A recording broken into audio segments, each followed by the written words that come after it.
주 안에서 사랑하는 여러분, 사고 소식이 들릴 때마다 빠지지 않는 단어 중 하나가 골든타임입니다.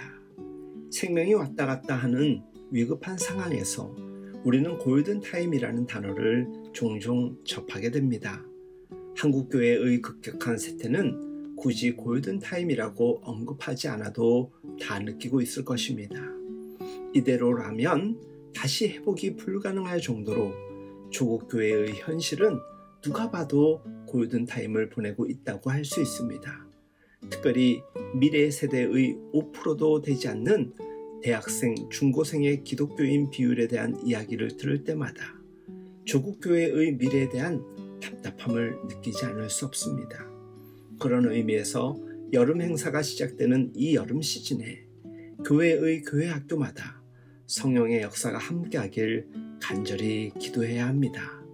지난 인류의 역사를 돌이켜보면 하나님의 시간에는 사실 골든타임은 존재하지 않았습니다. 다만 경고와 심판의 시간은 때와 상황에 따라 있어 왔습니다. 이마저도 회복과 부흥을 위한 하나님의 방법이었습니다.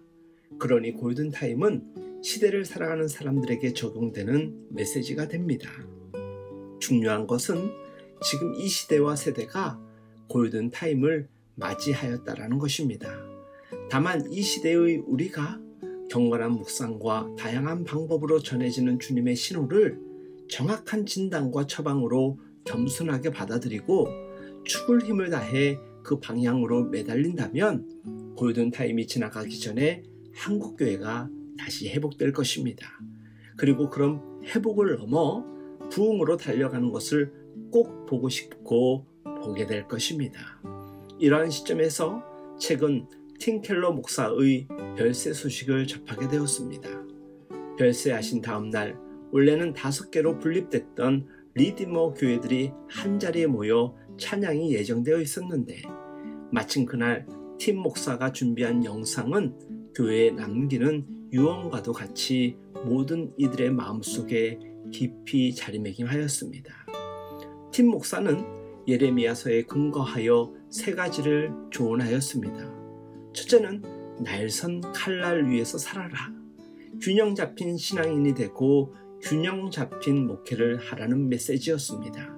극단적인 목소리가 한국교회를 분열시키고 갈등하게 하는 이 위기의 순간에 꼭 귀담아 들어야 할 우리 시대의 교회를 향한 조언이라고 생각합니다.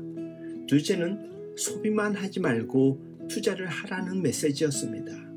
도시의 삶은 교회 생활을 포함해 자신을 만족시키는 소비 생활로 치달을 수 있음을 경계하며 이 도시를 위해 희망, 미래, 약속, 교회의 삶을 투자하라는 메시지였습니다.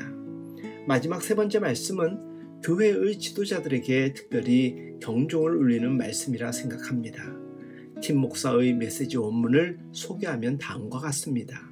그는 예레미야 45장 5절 말씀, 내가 너를 위하여 큰 일을 찾느냐 그것을 찾지 말라.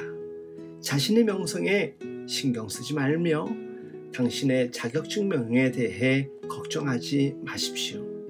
목회자는 성공을 자기와 동일시하지 말고 목회의 성공을 자신의 정체성으로 삼지 마십시오. 그러면 일이 잘 풀리지 않으면 완전히 실패한 것처럼 느껴집니다.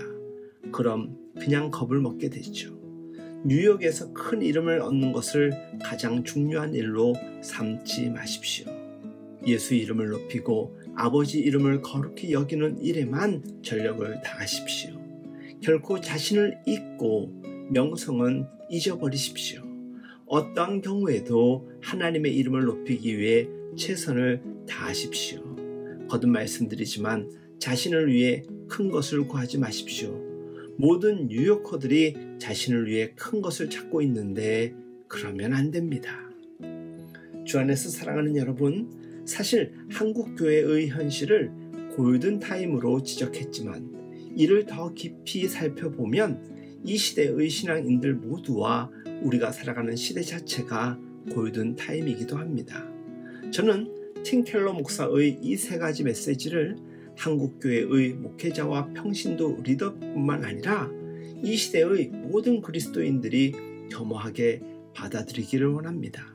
물론 팀 켈러 목사의 메시지뿐만이 아니라 다양하게 전달되는 하나님의 경고와 우리 모두가 느끼는 민망함을 하나님께서 우리에게 주시는 말씀으로 붙잡고 실천하기 위해 노력한다면 한국교회가 골든타임을 회복의 타임으로, 부흥의 타임으로 역전시키는 기회가 될 것입니다. 주 안에서 사랑하는 여러분, 지금은 분명 골든타임이지만 하나님의 시간은 영원합니다.